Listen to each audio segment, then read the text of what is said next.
All right, friends, today on the Katana Tone Lab, Katana Classroom,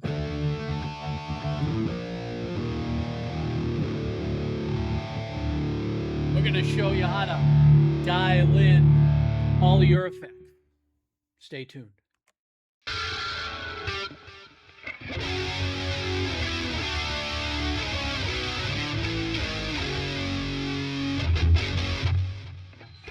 All right, friends, hello. Brian here from Guitars and Cigars in the Katana Tone Lab. Welcome to the Katana Classroom, where we're going to learn about different aspects of our Katana amp. I'm specifically using a Katana Gen 3 212, and I'm running it through my Chillcat Les Paul Standard. I'm in the bridge position. I've got my tone and my volume maxed. We're using our Angus dry rub patch that we just put up onto the Katana Tone Lab Facebook page. There's a little write-up about it there, and you can download the actual patch. You could then run it, make your modifications, see what you think, and then all I ask is that you share and let us know the changes you've made and put your modified version back into the files so everybody else can use it. I firmly believe that you should never have to pay for a patch. I think that is the most bogus thing that's out there for scams, but that's just my opinion. Today we're going to talk about how to fine-tune a specific effect. So if you look at the panel here, we're in the lead, gains at 45, volumes half. I've got my bass, my middle, and my... No, that isn't right. Stand by. Remember, we get the delay, which I went over a couple weeks ago. Katana put a pile of new things into the Gen 3, and as such, during the data transfer, you're getting a 5 to 9 second delay. So, all right, let's see. All right, that's right.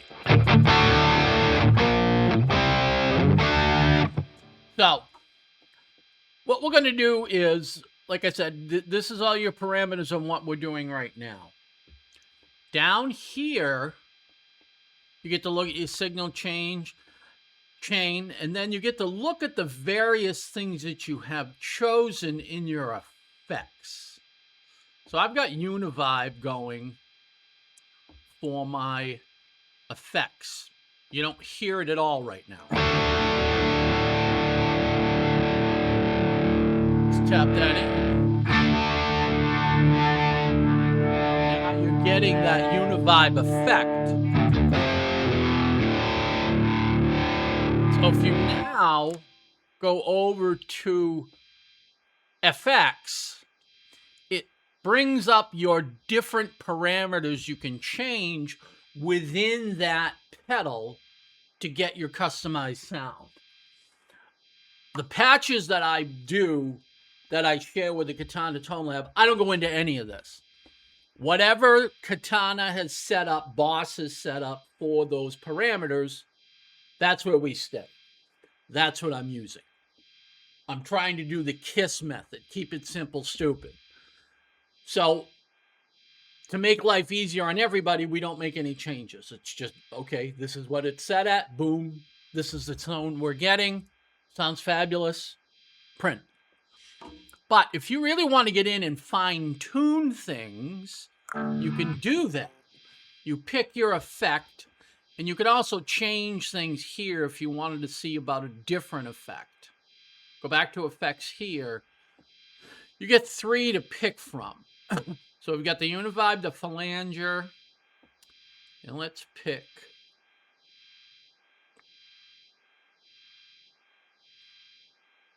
Let's pick the auto wah. So we're in the Uni-Vibe. I'm going to go over to effects. It shows you what you're in, your effects, and what pedal you're playing with. So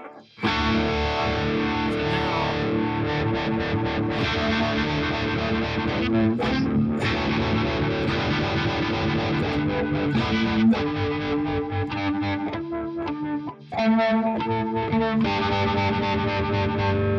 Or you can have none. Now remember, get into the ballpark of where you want. Just hit your up and down arrows key on your keyboard, and you can really fine tune. Let's go over to depth.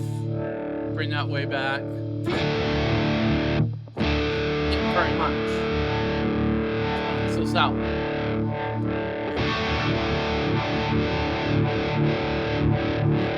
Add a little more speed.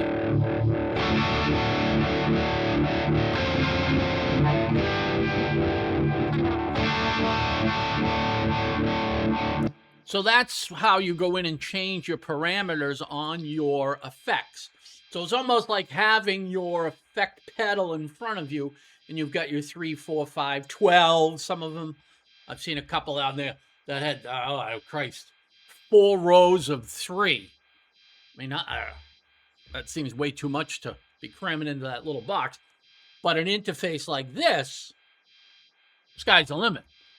So now we're going to go down to let's go back in the easier this way. Now we're going to go into the flanger. You can hear the change.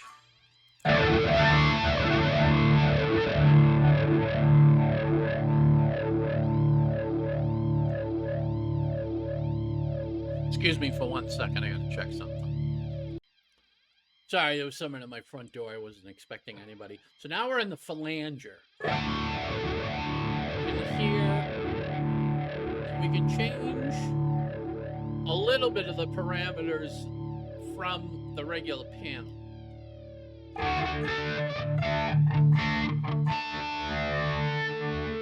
Speed.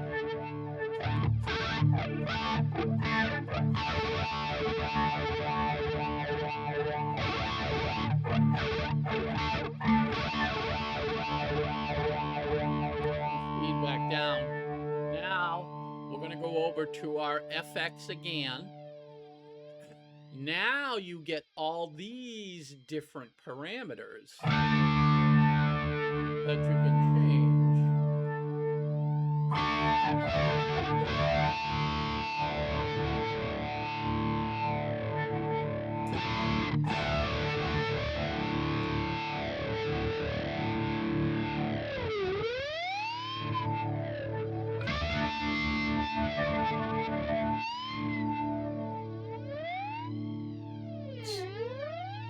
So, you can do all kinds of fine-tuning and tweaks with this program. The stuff you can do is pretty much infinite. So,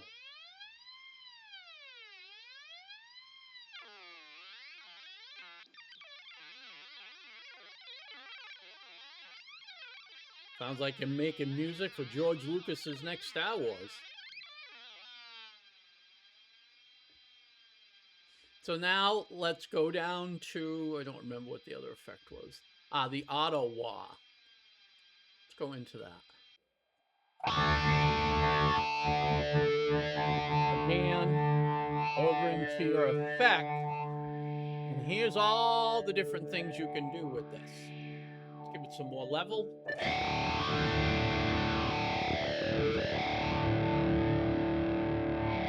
Change the depth.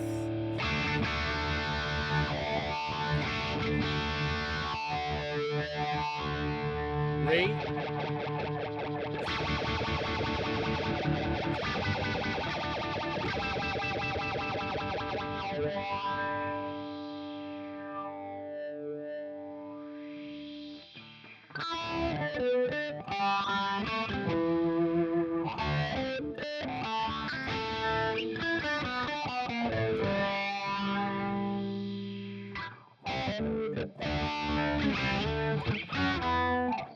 So, again, unlimited things you can do with this. Remember, every time you make a mild change, you're getting a change in sound.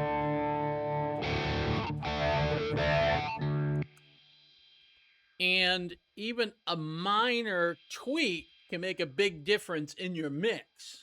If you're recording, this is where all this stuff really fine tuning comes into effect. If you're just up there playing in front of a crowd, you get it into the ballpark that you want, you're done. You don't need to be doing all this. Hence why you're not going to bring most instances your computer with you with your amp. You can, in case you needed to make some changes on the fly, because you can also do this with a tablet. Or if you're one of those people that is so inclined, a Mac. You can do it with that as well. So having a tablet with you, which a lot of people will have in front of them to read lyrics, it's not so much to read them. It's, you get into the heat of the moment. You don't know exactly where you were in the verses of the song. It'll come up for you. So you could have this doing that, and then in between songs, you can go in and make your fine tuning if you so desired. But this amp will hold 15 presets. Most instances, unless you're playing some sort of weird jazz fusion, Al Di Meola meets Frank Zappa, 15 is going to be more than enough for you. Then if you get the right Boss pedal, or there's other pedals that'll work with it, you can even do more. But that's another discussion for another day. So that's how you go in and make changes or tweaks to specific effects. Now this works with every single effect in the amp. Now each effect has a different amount of tweaks that you can do, or the style. As you can see here, we've got sliders.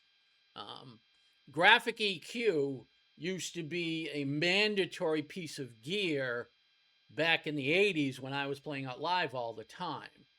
I think I had a DOD 10 band. And then I had a rack mount at home that had a 30 band, but that was for at home when I was really playing around with stuff. Playing live, I wanted something that could give me what I needed for sound, but I didn't need that monstrosity. I was always of the philosophy, I'm lazy. I want to lug the least amount of junk with me. So back in the day, say 86, it would have been 3 or 4 guitars, depending on the set. I had an acoustic 12-string that I would take with me sometimes. And then I was running a Carvin. I had a full stack, but typically I would just bring the head and one of the 412s with me. And then I had a DIY pedal board, which had about 6 different pedals on it.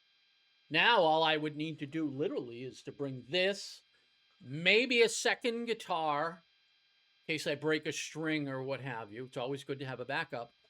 And that amp. That's all I would need. I can plug into the PA at the house, or if it's a smaller place, this has got plenty of balls. This would play live no problem. So, this guitar, that amp, you're under $800, you're making real music.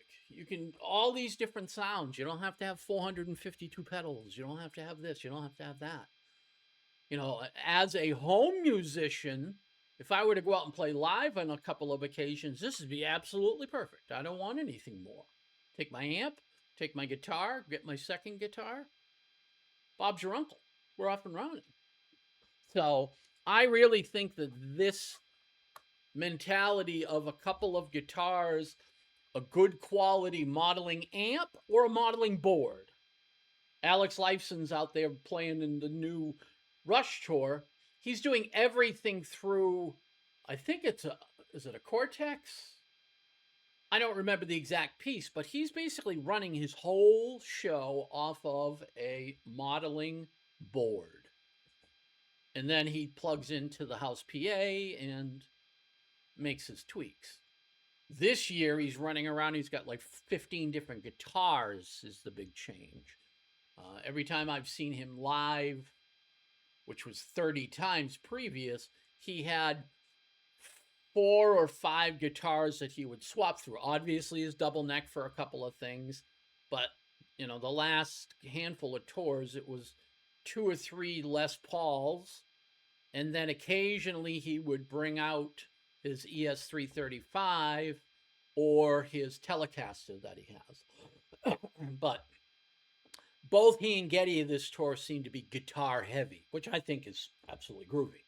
But what we were talking about is Alex Lifeson, one of the greatest guitar players ever, criminally underrated as far as I'm concerned, is doing everything through a modeling amp setup. I think that is the new future of live music, personally. You're going to have these people who like to have the bougie gear, the vintage gear, the Joe Bonamasas. Fantastic. I understand that. I respect that. And I think it's cool. But I think the average person is going to start to gravitate towards this type of setup just because it's easier. And easier also means less money because you need less moving equipment to move this equipment if you have less. Sounds kind of weird what I just said, but it's true. So, all right, Brian here from Guitars and Cigars. We appreciate you. This is our Katana Tone Lab, the Katana Classroom. Learn your katana.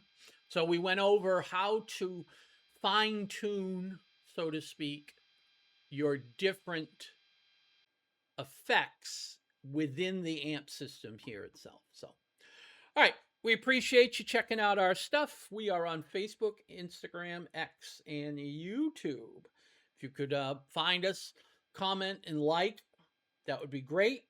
If you really like what's going on, and if you could subscribe, that would really, really help as we're trying to grow and help all of you get the best sound and figure out the best gear for your money.